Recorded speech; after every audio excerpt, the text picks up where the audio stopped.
ఇబ్రహీంపట్నంలో crusher ఓనర్స్కి అలాగే tippers ఓనర్స్కి డ్రైవర్స్కి కూడా ఒక చిన్న మీటింగ్ ఏర్పాటు చేయడం జరిగింది. ఎందుకంటే ఈ మధ్య రీసెంట్గా జరిగిన ఈ రోడ్డు ప్రమాదాల వల్ల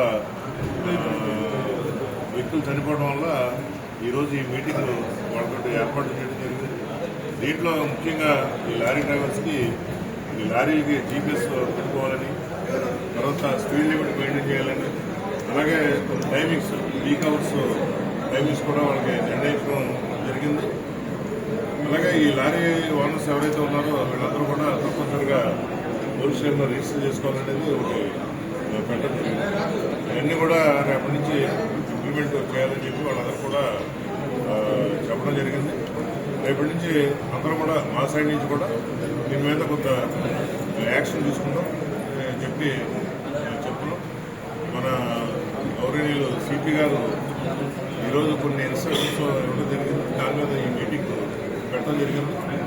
రాను దీంట్లో ఇంకేమైనా చిన్న చిన్న మార్పులు చేస్తున్నాము అంటే మేము కాలానుగుణంగా మారుస్తాం. ఓవర్లోడ్ విషయం వస్తున్నారు. తర్వాత ప్రజాప్రతినిధుల జోక్యం కూడా పెరిగిపోతుంది. దీనివల్ల వదిలేస్తున్నారు. దీనివల్ల ఎక్కువగా ప్రమాదాలు జరుగుతున్నాయి అనేది ఒక వాదన. అదే చెప్పడం జరిగింది. ఓవర్లోడ్ కూడా చేయకూడదు అనేది చెప్తాం. దాని మీద కంటెంట్ అనేది తీసుకుంటాం. పొలిటికల్ ప్రెజర్స్ వల్ల వాళ్ళతో మాట్లాడతాం. రాజకీయ ప్రజాప్రతినిధులతో కూడా ఉన్న ప్రాబ్లమ్స్ అన్ని కూడా ఎక్స్ప్లెయిన్ చేస్తాం. ఇంకొక విషయం యజమానులు కూడా ఆర్టీఓలు కూడా మా దగ్గర నుంచి డబ్బులు తీసుకుంటాము, దాన్ని బట్టి మేము ఓవర్లోడ్ వేస్తున్నాము అనే వాదన కూడా యజమానులు వస్తుంటారు. ఆర్టీఓలు దాని గురించి మాట్లాడలేదు.